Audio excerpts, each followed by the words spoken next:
Hi guys, so I wanted to give you a little bit of a workout using your pole, but without actually doing pole, like not a routine, because if like me, you've not got much space, that's a great way to work out with your pole, and plus it's all conditioning exercises, which you should be doing 2 or 3 of before you do pole anyway, because they're really, really important. So we're going to start with the basic one we do in class. We're going to have our hip in front of the pole, inside arm is going to come around the pole and drag down to get this nice grip here, and our hand is going to come about face height. And then the outside arm is going to come on top, make sure we can see your face. And then we're just going to tuck our knees up to our chest. If you want to make it a bit harder, you can not put your feet down in between. And then if you want to make it harder again, you can do pike legs or straddle legs. Or you could do a little sequence of 1, 2, 3, which I know we've been doing in class. So try and do 3 to 5 on each side of those. Okay, so once you've done 3 to 5 of those on each side, you can do more if you want to make it harder. The next one we're going to do is called a ballet hook. So we're going to start with our outside leg really close to the bottom of the pole. And our inside leg is going to come and hook nice and high on the pole. And with this one, it's really important that we push our hips forward, because if you're sat back here, when we crunch down, you're not going to be balanced. So you really want your hips pushed forward, your knees sort of maybe going horizontal. And then we're going to come down and crunch. You can have your hands wherever. If you don't feel comfortable, you can have a hand there just for support. If you're finding that really difficult, you can make it a bit easier by putting this foot further away, but have a go with it at the base.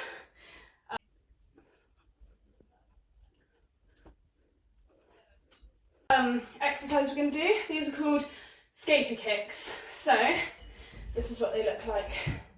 So we kick up and come back down. Kick up, behind, and come back down. So we're taking the weight in our arms, we're also pushing against the pole with this bottom leg and kicking the foot out behind. If you want to make it a little bit harder or challenge yourselves, don't come down in between. So kick up, come down, kick back, come down. If you aren't coming down in between, what a lot of people tend to do is just hang here and swing their leg.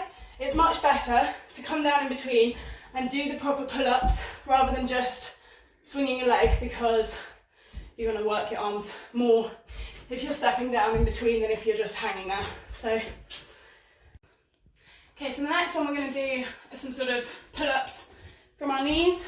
So again, we're going to have, doesn't matter which around you have your hands, as long as you make sure you switch them, do the same on both sides. So from here, we're going to engage our arms, we're going to pull up, come up onto our toes, and lower back down slowly and gently. So most of it's coming from your arms. You can push a little bit with your feet as well, pulling up and coming back down. So again, if you do 5, making sure you switch your arms around, or 3, or whichever you feel comfortable doing.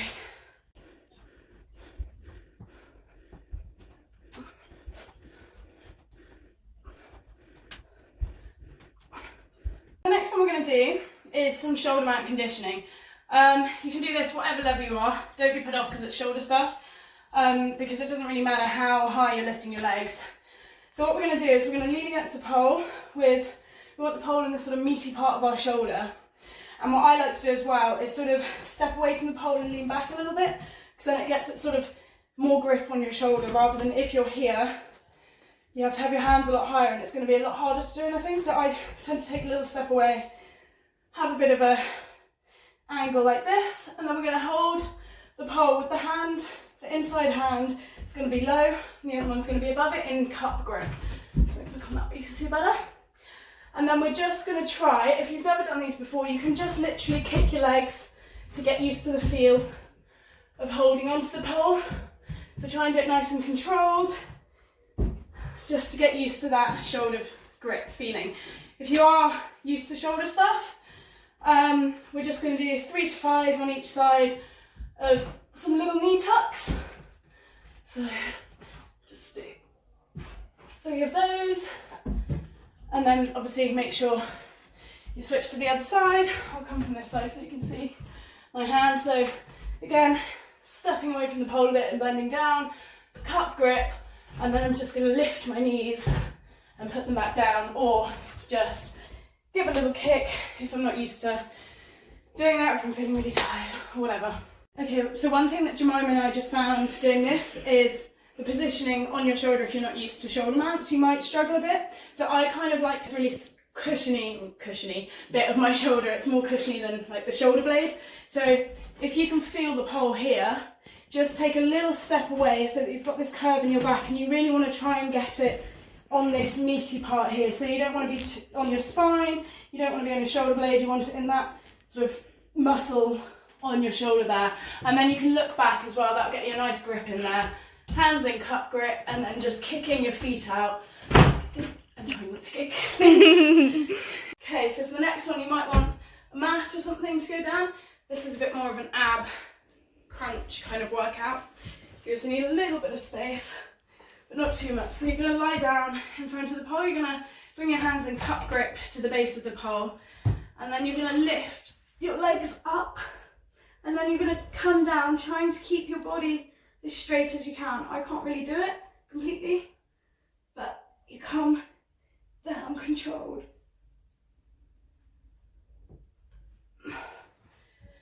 And try and keep as straight as you can. Again, they're quite hard, so maybe just do 3 of those, 3 to 5.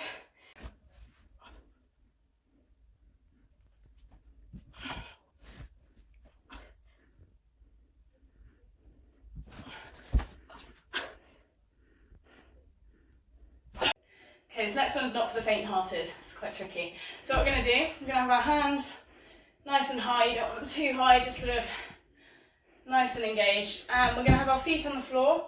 I'm going to keep my feet on the floor for this one. So what we're going to do is we're going to engage through our legs and push through our heels to make sure that we're not going to come too close to the pole, because you don't want to bash your fanny on the pole. So you're going to engage your arms, push through the heels, and we're going to lift up and back down. It's a lot in your forearms, this one, and well, just all in your arms really. But yeah, you really want to try and engage your legs, because otherwise what might happen is you might come and bash yourself. So really try and push down with your heels and come up and back down. And then make sure as well that you switch your hands around, so maybe do 3 on each side, because it is really tricky, this one.